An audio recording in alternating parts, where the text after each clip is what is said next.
Okay, so you want to lose body fat but also put on muscle mass. What do you do? So if you're carrying a lot of fat and you're unhappy with how you're looking and feeling with it, or you have the skinny fat look, you'd want to put yourself in a calorie deficit. But with this, you don't want to make it drastic and feel like you're starving yourself. So 200 to 300 calories per day off your maintenance calories would be ideal. And if you don't know what maintenance calories are, simple, easy way of looking at it is literally what it takes for your body to stay the exact same weight it is now. So you eat every single day to maintain the current weight you are now. To find this out, I do have a free calorie calculator, so I'll link in the description of this video. With this, you put in your age, weight, which is fasted for most accuracy, activity level, input, and so forth, and then it'll work out the calories that you need to lose body fat, stay at maintenance level, or put on muscle. This will give you a rough baseline target to work from, so I'd recommend doing that just for the simple fact if you don't know what calories you need to eat, it's just going to take a lot longer to get to your goals and you may never even achieve them. The goal is to drop 1 to 2 pounds a week until you reach your desired look in this fat loss stage. So if you do want to get in shape quickly, I'd always recommend dropping body fat first. And most people underestimate how much body fat they actually have on them, which is why I always say aim for around 12 to 16 weeks in this fat loss phase. So it allows you to slowly drop body fat over time. This makes it easier process for not being so hungry, not feeling tired, and it gives your body plenty of time to actually lose body fat quick. So you're reducing calories over time, and then you'd also look at increasing expenditure, so walking, cardio, that kind of thing, just moving more basically. I remember when I said at the beginning of the video, maintenance calories, that's basically where it keeps your body the exact same weight. You'll now be a smaller human, therefore need less calories. So that's why over time, calories have to keep dropping to match that new weight. And with weight loss, it will stall. But don't worry, that's completely normal. I would look at reducing calories by 200 to 300 from that if you do find that it is stalling. Nothing drastic, but just enough to slowly tip you over again so you are starting to lose body fat. With this as well, I want to make it clear that expenditure is going to help you with this. So walking more, running, which, cardio, which will allow then for you to be able to still eat more without having to cut calories too drastically. So 200 to 300 calories, and then you'll start to see that progression again. And the reason I say to lose body fat first, because it's the easiest to do. You'll look better quicker, you'll feel better, you'll have more energy and confidence, and it'll prime your body ready to grow then when you start to want to build lean muscle. So now if we look at building muscle, so you primed your body now, you've lost the body fat you wanted to lose, you're feeling good, and your body is now ready to grow. To build lean muscle, you need to be in a calorie surplus. And this is basically where you have more calories than your body needs to consume in order to slowly put on weight. So to build lean muscle correctly, you need to be in a calorie surplus. This is basically your maintenance calories, but then you'll eat slightly more to go over that so you start slowly increasing in weight. And remember, to build lean muscle, it takes a lot longer than you think by how long it takes to actually build muscle. So I just want to show you an example of how long it would take you roughly to build lean quality muscle. So beginning to the gym, so someone who's brand new to the gym, you're looking at 1 to 2 pounds a month, which is 20 to 25 pounds a year. For an advanced person, so someone who's been in the gym a little bit longer, a couple of years, you're looking at 0.5 to 1 pound per month, which is around 6 to 12 pounds per year.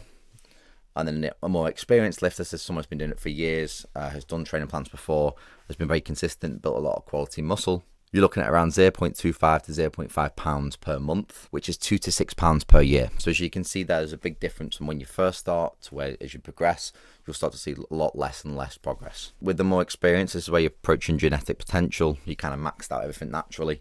This is why it does tend to become slower over time. But for most people, you're looking at around beginner to advanced here. So you can still see that over time, it still does take a long time to actually get to where you want to go in terms of a muscle building phase. That's why I do suggest doing a fat loss phase first, because you can do this a lot quicker in terms of seeing visible results. So knowing that for you and knowing that you need to be in a calorie surplus, it will give you a more realistic expectation of what you're really going to achieve over X amount of months and years. This is also why I say as well, a fat loss phase is more beneficial, especially at the beginning, because you're going to see the results more visibly straight away. Whereas the muscle building phase, it's going to be a more gradual process. You won't necessarily see the full build from that, and it does take a lot longer to achieve. So if you pick between the two in terms of visible results in quicker periods of time, the fat loss phase is going to be more superior than the muscle building phase because it requires a more amount of time in a calorie surplus to start really seeing results. Also, this is why it's so important whether you're in a fat loss phase or muscle building phase, but muscle building phase more than anything is when you're in the gym, you need to be tracking what you're lifting and also making sure you are tracking what you eat as well. And if you want to make real progress with either gaining muscle or losing body fat, you need to be tracking what you eat. So track your food. Using something like MyFitnessPal is going to be great for this because you can literally input your foods and it'll give the exact calories that you need. So with MyFitnessPal, what you do is track your calories Monday to Sunday. And what you'd also do is track the foods based off that. And what you would then be doing from there, similar to how we lost body fat, we'd want to slowly, gradually increase food. So again, it'd be something around 100 to 200 calories per time. This is also why in a muscle building phase and fat loss phase, to be fair, tracking food is going to be priority for you. So this is going to determine how you look. So say a lot of mistakes with this in terms of building muscle is that people don't track their foods and they eat what they want. The issue with this then becomes that you'll put on a lot of body fat that you didn't want to put on, and then you're going to have to lose that at some point. So it's very key that when you're still trying to put on muscle mass, that you are tracking your food consistently Monday to Sunday. And a big thing I see with muscle building phases as well is a lot of people think that they've put on a lot of muscle over a short period of time, but it's actually just been body fat and water. And then when they come to finishing that bulk after, say, 10, 12, 16 weeks, they haven't really put anything on.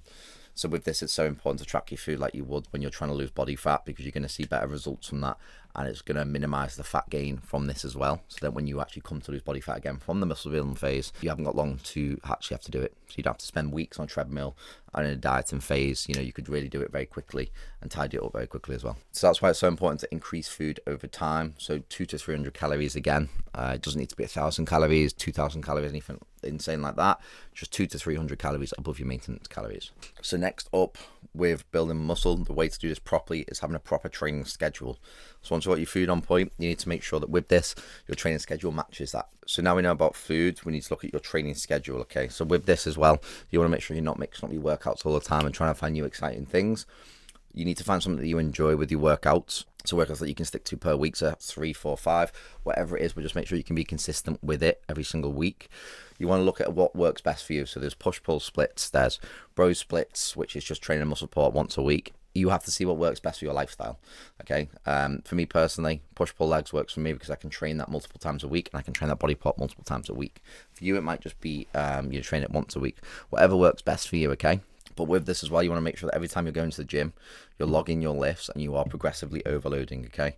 So when you progressively overload, that is basically where you're going to push your body to, or push that muscle group to failure, and it's going to allow your body to get stressed and adapt to that stress, okay? And when it adapts to that stress, provided you're eating more food correctly, you will start to grow over time.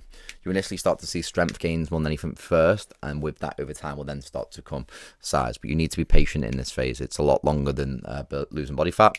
You need to be patient. So just for an endpoint for this video, so if you are holding on to more body fat than you'd like, what you do is get yourself into a sustainable calorie deficit and slowly decrease calories over time and increase output until you reach your desired look. Losing body fat is the easiest and quickest way to get results. So if that's something you're looking for straight away, that's what I'd recommend doing.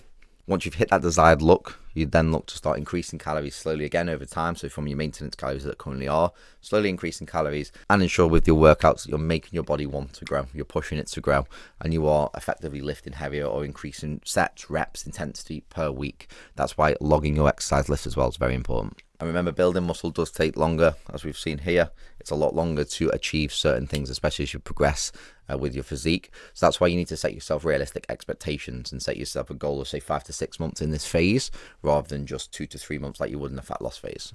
But the main points to take away here is you do need to log your foods. You need to track food and your training schedule. So you need, these are the two priorities for you in either a muscle building phase or a fat loss phase. You need to give yourself time and be realistic with that time as well, and not put pressure on yourself. So set yourself a 6-month target for both if you want a slow, gradual fat loss where it's sustainable and not as intense. But then if you do want to build muscle, again, set yourself a realistic longer term plan, because it is going to take longer to build quality muscle. But make sure the key fundamentals are training schedule, so making sure that you are tracking everything you're doing in the gym, weight, sets, reps, intensity, so you can continue to beat that week on week. And then also as well, tracking your foods, making sure you are tracking that Monday to Sunday. I hope this helped with making your decision with whether to cut or bulk first. And if you do have any more questions, then please leave them in the comment section below.